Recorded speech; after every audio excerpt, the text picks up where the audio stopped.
우리는 인생을 살아가면서 모두가 추구하는 것이 있다면 그것은 행복한 삶일 것입니다. 내가 어떻게 하면 행복한 삶을 누릴 것인가? 그래서 내가 어떻게 하면 그 행복으로 인하여서 기쁨을 누리고 또 편안한 삶을 살 것인가? 더군다나 인생이라고 하는 것은 딱 한 번밖에 주어지는 것이 아니기 때문에 더더욱 사람들은 한 번밖에 없는 그 기회를 행복하고 또 그 기쁨과 평안을 누리기를 원하는 것입니다. 근데 이 행복이라고 하는 것은 우연히 나에게 주어지는 것도 아니고 또 이 행복이라고 하는 것은 내가 쉽게 얻을 수 있는 것도 아닙니다. 그렇기 때문에 사람들은 내가 어떻게 하면 행복할까? 그것을 고민하면서 많이 애씁니다. 그런데 우리가 살아가면서 내 삶 가운데 행복을 빼앗아가는 중요한 요소가 5가지가 있다. 이렇게 심리학자들은 이야기합니다. 내 마음의 행복, 또 내 마음의 평안을 빼앗아가는 5가지를 이렇게 이야기하는데 그 첫 번째는 뭐냐면 탐욕이에요. 우리 안에는 다시 말하면 소유욕이죠. 우리 안에는 내가 하여튼 기쁨을 누리다가도 행복하다가도 또 새로운 욕심이 생겨요. 우리가 등산을 갑니다. 그 산에 올라가서 아래를 보면 얼마나 아름다워요. 멋있잖아요. 근데 마침 한쪽에 펼쳐지고 있는 많은 아파트들을 보면 우리의 마음에 순간 무슨 생각이 들지요? 왜 내 아파트는 없지? 그 생각이 드는 거예요. 내 아파트는 있는데 새로 지어진 더 좋은 큰 아파트 갖고 싶다.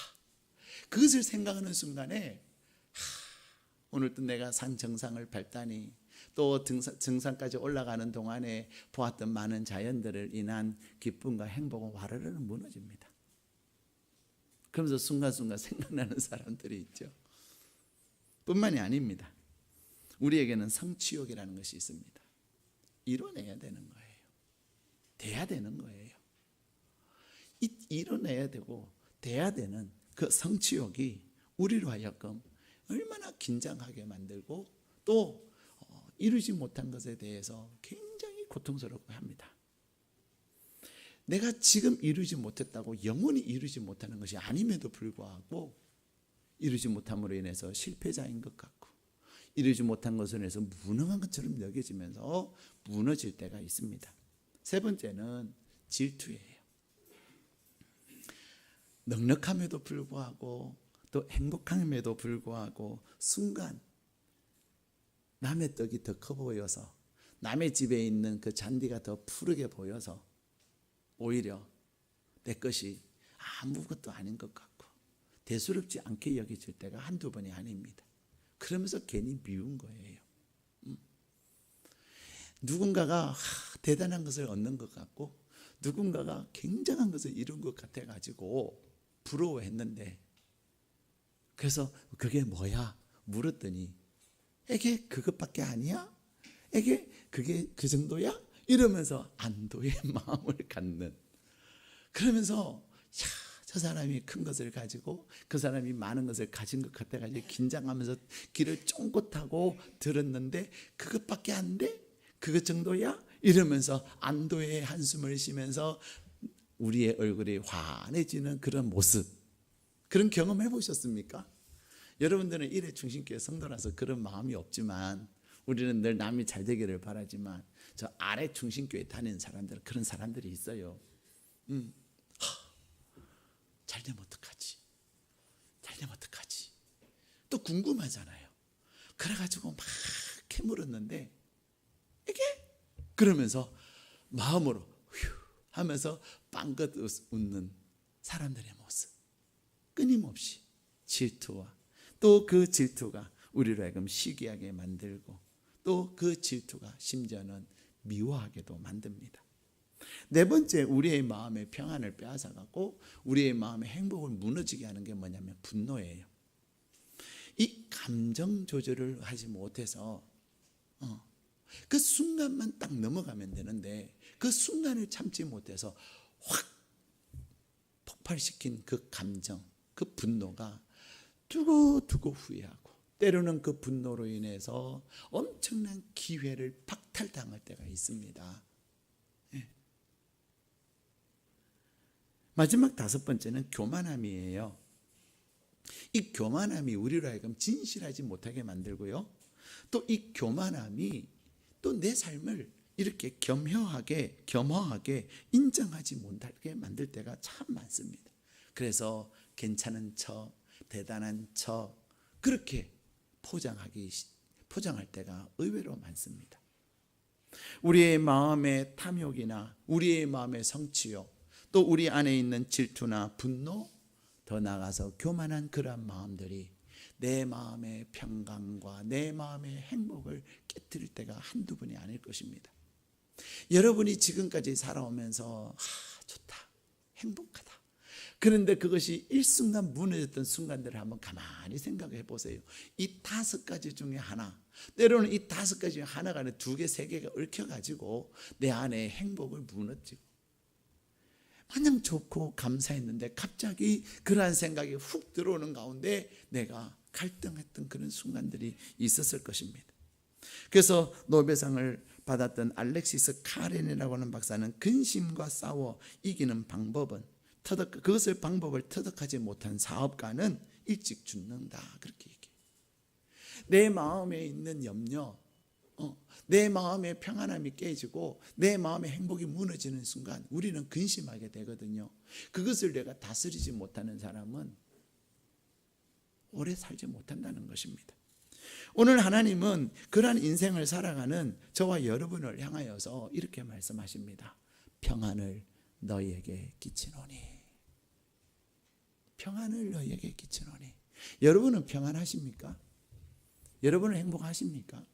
저는 가끔 사람들 만나면 그런 질문을 드릴 때가 있어요.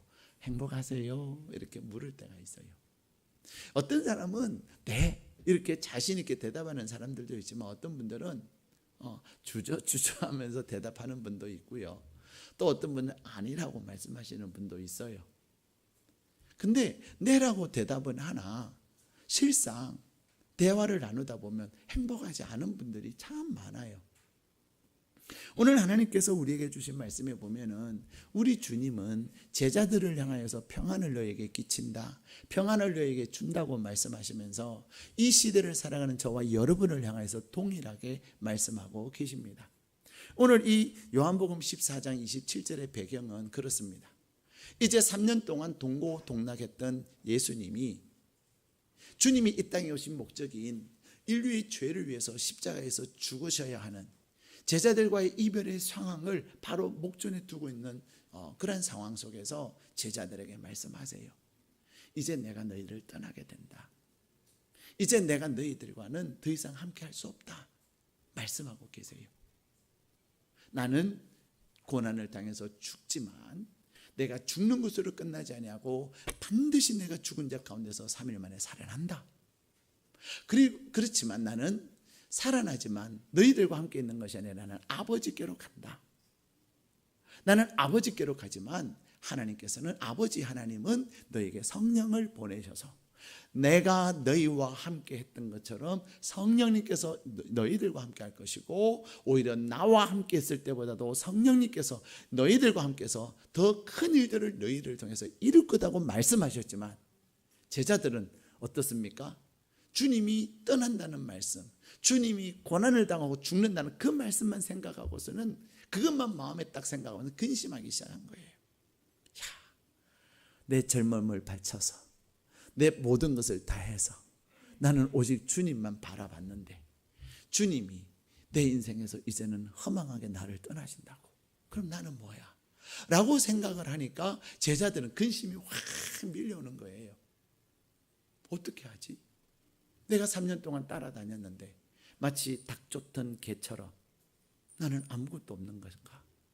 더 나아가서 내 고향의 친구들, 또 우리 부모들, 우리의 자녀들과 내 아내에게는 내가 이제는 내 꿈을 이룰 수 있고 우리에게 메시아가 왔다고, 그래서 나는 그와 함께 해야 되겠노라고, 잠깐 고생하라고 그렇게 말하고 떠나왔는데 내가 가족에게는 가서 무엇라고 말을 하고 나는 내 친구들에게 무엇라고 말을 할 것인가 생각하니까 제자들은 막막하고 캄캄했던 거예요. 주님이 그 다음에 말씀하신 내가 너희와 함께 있을 때보다도 성령께서 오셔서 더 큰 일을 행하셨다는 그들은 아무 아랑곳하지 아니하고 그들은 근심하기 시작했다는 것입니다. 그때 주님이 근심하고 있는 제자들을 향하여서 말씀하고 계세요.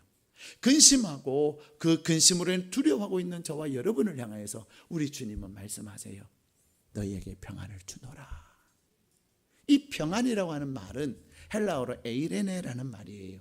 이 에이레네 하는 말은 저희들이 신학교 다닐 때 이 에이레네라고 하는 여성 중찬단이 있었거든요. 그랬더니 어떤 친구들이 그러네요. 왜 이러니? 그래요. 왜 이러니? 오늘은 에이레네 중찬단이 중찬을 하겠습니다. 그럴 때 왜 이러니? 막 그랬던 이야기가 있었어요. 근데 이 에이레네라는 말은 평화라는 말이에요. 우리 주님은 이 평화라는 것은 전쟁 가운데서 우리에게 주는 쉼이요, 수많은 갈등과 전쟁의 상황 속에서 우리에게 주는 평안함입니다. 주님은 우리가 근심으로 인하여서 내 자신과 싸워가고 있는 우리를 향하여서 인생의 끊임없는 전쟁 가운데 살아가는 저희들을 향하여서 에이레네 하나님의 평화를 말씀하고 계세요. 우리 예수님만 우리에게 평화를 말씀하시는 것이 아닙니다. 평안을 말씀하시는 것이 아닙니다. 구약 성경에는 우리 하나님의 이름이 여러 가지가 있는데 그 이름 중에 하나가 뭐예요? 여호와 샬롬입니다. 우리에게 평안을 주시는 하나님, 평화를 주시는 하나님이라는 말이에요. 그래서 민수기 6장에서는 하나님은 우리에게 그렇게 말씀하세요. 여호와가 그 얼굴을 내게로 향하여 드사 평강 주시기를 원하노라. 우리에게 약속하고 계세요. 우리는 내가 평안함을 찾고 내가 평화를 누리고 내가 평안한 삶, 행복한 삶을 추구하지만 우리는 내가 그것을 얻으려고 하고 내가 취하려고 하지만 그것이 나에게서 취할 수 있는 것이 아닙니다. 우리는 인생을 살아가면서 내가 할 수 있는 것이 있고 하나님이 하시는 것이 있어요.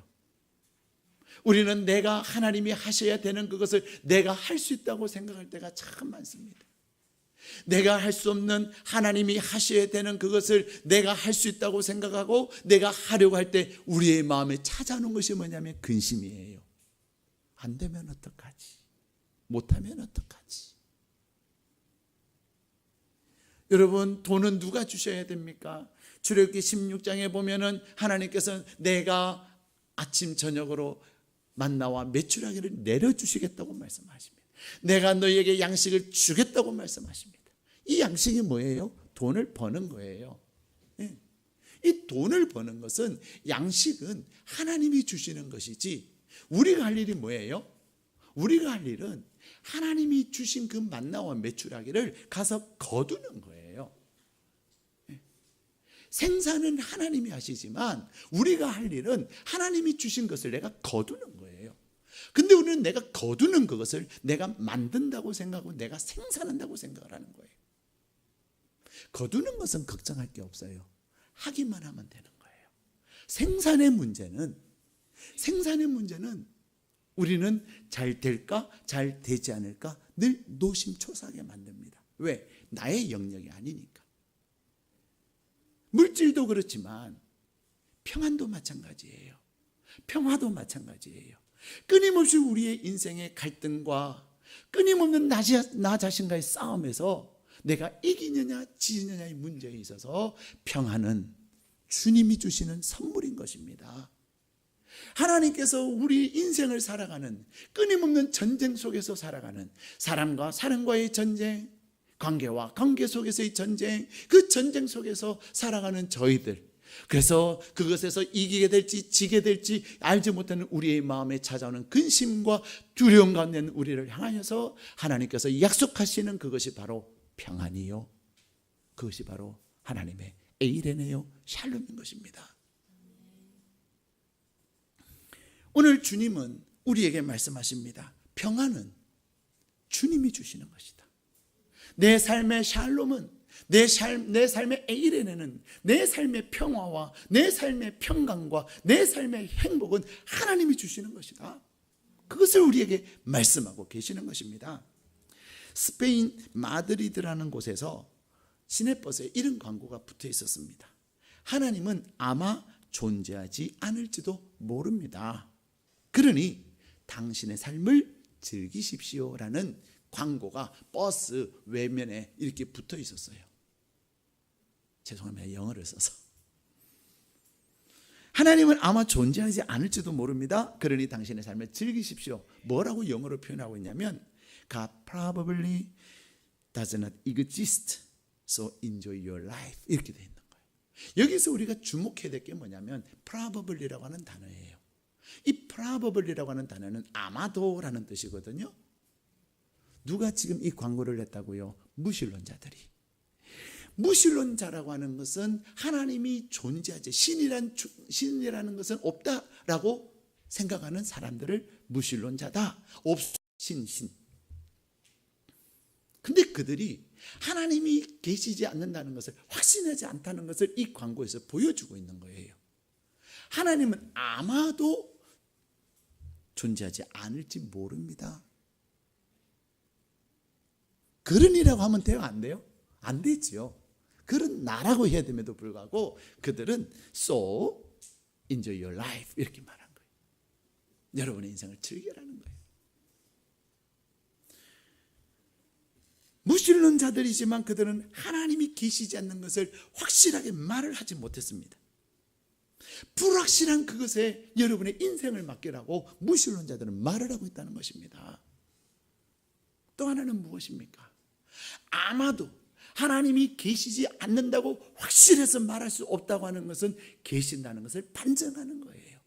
그럼에도 불구하고 여러분은 여러분의 인생을 즐기라는 거예요. 여기서 인조이하는 것은, 이 즐긴다는 것은요, 두 가지 의미가 있어요. 우리가 정상적인 방법으로 행복을 누리는 인조이하는 것이 있는가 하면은 질서를 깨트리고 불합리한 방법으로, 사람들이 동의하지 않는 방법으로 그야말로 쾌락을 즐기는 방법이 있습니다. 여기서 무신론자들이 말하는 하나님이 아마도 계시지 않을지 모르니 인생을 즐기라고 하는 그것은 우리가 상식적으로 생각하는 행복을 누리고 기쁨을 누리는 그러한 인조이가 아니라 쾌락을 누리는 거예요.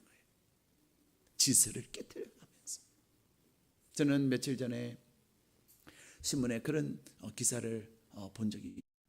얼마 전에 6월이 되면 우리 늘 고민해요. 그 고민 중에 하나가 뭐냐면 퀴어 축제예요. 동성애자들의 축제예요. 근데 그 동성애자들이 이번에도 서울시청 광장 앞에서 그리고 전국에서 이렇게 축제를 벌이셨는데, 중요한 것은 기사에서 뭐라고 썼냐면 40대 이후가 문제입니다. 그렇게 써놨어요. 동성애자들의 40대 이후가 문제라는 거예요. 여러분, 동성애자들을 잘 보시면요, 그분들은 20대, 30대들이 대부분입니다. 40대 조금 있습니다. 50대 거의 없습니다. 이미 40대를 지나고 50대가 되기 시작하면 동성애의 어마어마한 후유증을 앓고 있어요. 예, 질병을 앓고 있는다는 거죠. 그리고 20대, 30대 때 쾌락의 최절정을 이룬다 라고 하면서 그들은 마음껏 즐겼는데 40대가 되니까 이제는 이것도 아닌가 봐 그러기 시작하고, 그래서 동성애 결혼하신 분들이 머리카락이 파뿌리가 되도록 해로하신 분 없습니다. 예. 왜요? 인간의 본능이 그게 아니거든요. 예. 진정한 행복은 남과 여를 통해서 남과 여가 만나서 누리는 거예요. 예. 그러나 잘못된 그 인간의 그 쾌락의 마음이 동성애를 하게 만드는 거예요. 근데 어쨌든 동성애자들의 40대 이후가 염려를 한다는 거예요. 그분들조차도. 근데 동성애뿐입니까? 오늘날 우리는 매스컴을 통해서 사람들이 인조이하기 위해서 그들이 평안을 누리고 행복을 추구하지만 그들이 추구하는 행복과 그들이 추구하는 그 기쁨과 평안이라는 것은 늘 그들에게 또 다른 두려움과 또 다른 염려와 또 다른 근심을 낳는 그 일들을 하게 만든다는 것입니다. 무신론자들이 하나님은 아마 존재하지 않을지도 모릅니다. 그러니 당신의 삶을 즐기라고 낸 그 광고에 대해서 마드리드에 있는 브라다라고 하는 교회에서 이런 광고를 냈습니다. 하나님은 살아계십니다. 그러니 그리스도 안에서 삶을 즐기십시오. God does exist. So enjoy life in Christ. 이렇게 이야기한 거예요. God does exist. 여기서 does라는 말은 뭐예요? exist를 강조하고 있는 거예요.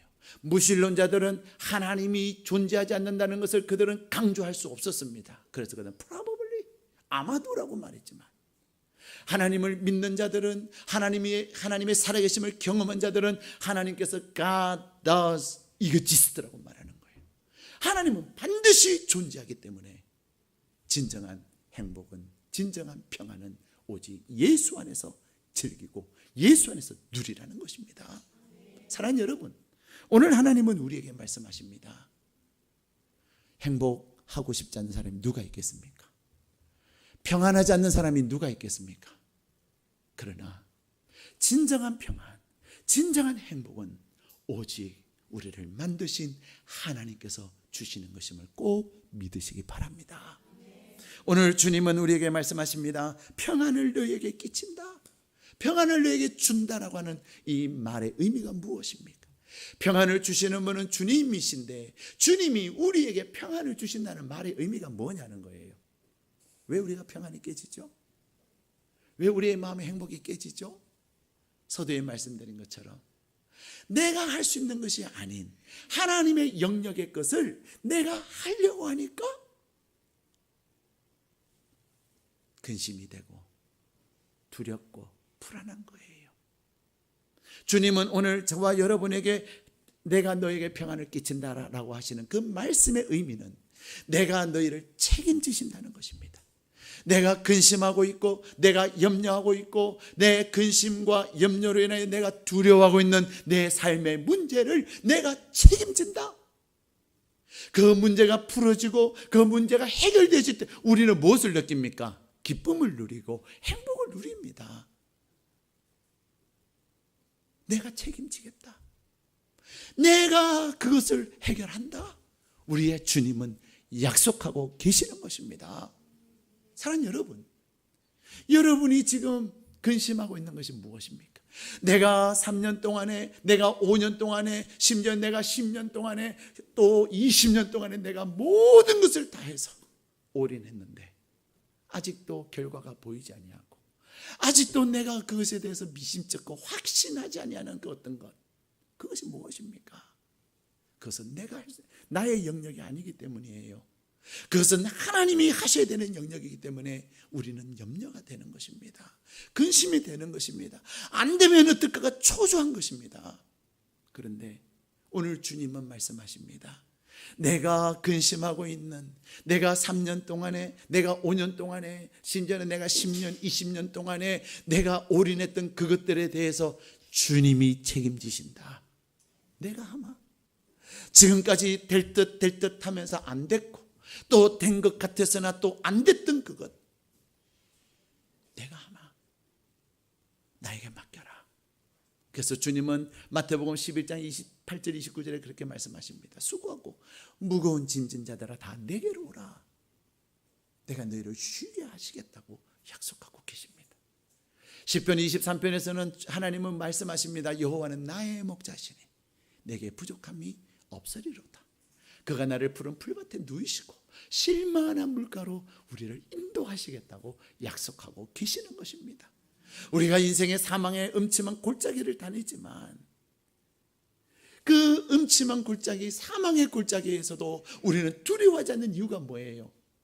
내가 나 자신을 보호하고 내가 내 자신을 지킬 수 없으나 주님의 막대기와 하나님의 지팡이가 우리를 지키시겠다는 것입니다. 그래서 민수기 6장에서는 여호와는 내게 복을 주시고 너를 지키시기를 원한다. 하나님께서 여러분을 지키시고 하나님께서 여러분에게 은혜를 베푸시기를 원하시고 하나님은 우리에게 평강 주시기를 원하시는 하나님이십니다. 그렇다면 우리가 어떻게 그 평안을 누리겠습니까? 제가 서두에도 말씀드린 것처럼 양식은 하나님이 주시는 것인데 하나님이 주시는 양식이 내게 되게 하는 방법이 뭐예요? 그것은 양식을 거둘 수 있는 방법을 하나님이 말씀하셨어요. 아침 저녁으로 매일 하루 가서 그것을 거두라는 거예요. 오늘 주님은 우리에게 평안을 너에게 주시겠다고 말씀하십니다. 그 평안이 나에게 임하고 하나님이 나를 책임지시는 인생을 살기 위해서 우리는 주님께 그것을 맡겨야 합니다. 주님은 말씀하십니다. 너희는 마음에 근심하지 마라. 하나님을 믿으니 또 나를 믿어라 말씀하십니다. 또 나를 믿어라. 여러분, 옛날에 어르신들이 그런 얘기를 참 많이 하셨어요. 보약이 되기 위해서는 세 가지가 있어야 된다 그래요. 그 첫 번째는 뭐예요? 한의사가 약을 잘 지어야 되는 거예요. 환자의 문제가 무엇이고 그리고 그 문제에 대해서 가장 적절한 약이 무엇인가를 잘 처방을 해서 약을 짓는 게 첫 번째예요. 두 번째는 뭐예요? 그 지은 보약을 잘 정성껏 달여야 돼요. 그래서 옛날에 우리 부모님들은 특히 우리 어머니들은 그 부엌이라는 곳, 옛날에는 부엌을 또 정지라 그랬잖아요. 그곳에서 큰 쪼그리 만드셔가지고 그 한의사가 얘기한 그 시간을 지키도 그 부엌에 쪼그리 앉아가지고 그 약탕기에서 약이 끓는 그것을 보면서 뭐 했겠어요? 하나님, 우리 아들, 우리 딸, 내 남편, 우리 부모님 이 약 먹고 정말로 나아야 돼. 가진 정성을 다해서 또 그때 그분들은 하나님을 모르신 분들은 어쨌든 당신의 마음의 간절함을 가지고 약을 다리셨다니까요. 약을 다리는 사람의 정성이 중요하고요. 세 번째 뭐예요? 약을 먹는 사람의 믿음. 근데 약을 잘 짓는 것도 중요하고요. 그 다음에 약을 잘 다리는 것도 중요한데 세 번째가 이 첫 번째, 두 번째보다도 제일 중요한 게 뭔지 아세요? 세 번째예요. 이 약 먹어가지고 낫겠나? 나을까요? 안 나을까요? 안 낫습니다. 맹물을 마셔도요, 이 물을 내가 먹으면 나으리라, 이 물은 신비한 물이다라고 믿고 마시는 사람은요 나아요. 우리 안에는 하나님이 사람을 만들며 있어서는요 아주 신비로운 창조의 그러한 비밀이 있어요. 내가 무엇을 믿느냐, 내가 믿느냐 믿지 않느냐가요, 내가 확신하느냐 확신하지 않느냐에 따라서 결과가 엄청나게 달라지는 거 아세요? 하나님을 떠나서도. 그래서 세상 사람들이 뭐라고 말해요? 긍정적인 사고방식, 그런 얘기 하잖아요. 내가 된다고 믿으면 된다, 안 된다? 된다고 사람들은 생각합니다. 근데 내가 된다고 생각하는 그 자체가 쉽지 않아요. 심지어는요, 제가 봐도 이거는 분명히 되는 건데 안 된다고 말을 해요. 그리고 안 해요. 이거는 그냥 죽는 거예요. 근데도 안 해요.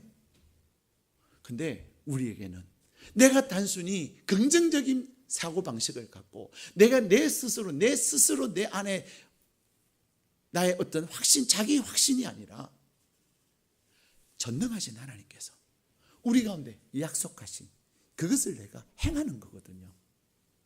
하나님은 살아계셔서 약속하신 그 일을 반드시 이루시는 하나님이십니다. 하나님이 살아계셔서 이루시지 않으면 저는 목사 안 합니다. 제가 미쳤습니까? 네. 근데 하나님이 시퍼렇게 살아계세요. 하나님을 믿고 그 하나님을 온전히 신뢰하는 사람에게는, 그래서 하나님의 말씀을 따라 행하는 자에게는 오늘도 사람들은 안 된다고 말하는 그 불가능을 하나님은 이루시는 하나님이세요. 오늘 하나님은 저와 여러분에게 말씀하십니다. 우리는 끊임없이 인생의 전쟁을 하면서 살아요. 내가 할 수 없는 그것을 나는 해야 되는데 하면서 밤잠 안 자고 일을 합니다. 우리는 내가 할 수 없는 그것을 붙잡고 얼마나 노심초사하며 살아가는지 모릅니다. 그런데 주님은 말씀하십니다. 그것은 내가 잠 못 이룬다고 되는 게 아니란다. 내가 밥 굶어가면서 한다고 되는 게 아니다. 그러나 네가 원하는 것보다도 내가 더 그것을 너에게 주기를 원한다. 그래서 오늘 제자들이 근심하고 그 근심으로 두려워하고 있는 그들을 향하여 내가 평안을 너에게 준다. 내가 너에게 평안을 준다. 너는 두려워하지 말아라. 내가 너를 책임지니 너는 염려하지 말아라. 근심하지 말아라. 말씀하고 계시는 것입니다. 사랑하는 여러분, 여러분이 근심하고 여러분이 내가 이것만 없으면 내가 너무너무 행복할 건데, 내가 이 일만 없으면 내가 정말로 두 다리 뻗고 잘 건데 라고 하시는 여러분의 행복을 빼앗아가는 것, 여러분의 평안을 빼앗아가는 것이 무엇입니까?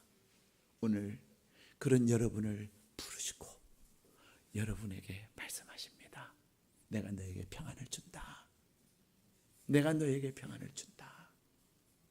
너에게 평안을 준다는 말의 뜻이 뭐라고 말씀하셨습니까? 내가 너 책임진다. 너가 나를 믿는다면. 그래서 너가 믿고 너의 것을 나에게 맡기면 너의 삶에 내가 행하는 책임지는 그 놀라운 일들을 보게 될 것임을 약속하고 계시는 것입니다. 오늘 살아계신 하나님께서 저와 여러분에게 주시는 그 놀라운 약속을 마음껏 누리는, 그래서 여러분의 삶 속에 주님을 초청하시고 여러분이 이것만 없으면이라고 생각하는 그것에 주님이 하십시오. 내가 이제는 그것 때문에 잠 못 이루지 않을 것입니다. 주님, 이거 주님께 맡깁니다. 주님 도와주십시오. 여러분이 주님께 맡기고 기도해 보십시오. 그리고 그러한 도움이 필요하시면 여러분 스스로 되지 않을 수 있습니다. 더 구체적인 방법을 여러분이 모를 수 있습니다. 예배 마치고 꼭 저를 찾으십시오. 구체적으로 여러분을 도와드리겠습니다. 하나님의 놀라운 은혜가 여러분 일평생 하나님이 주시는 그 평안을 누리며 복된 삶을 사시기를 주님의 이름으로 축복합니다.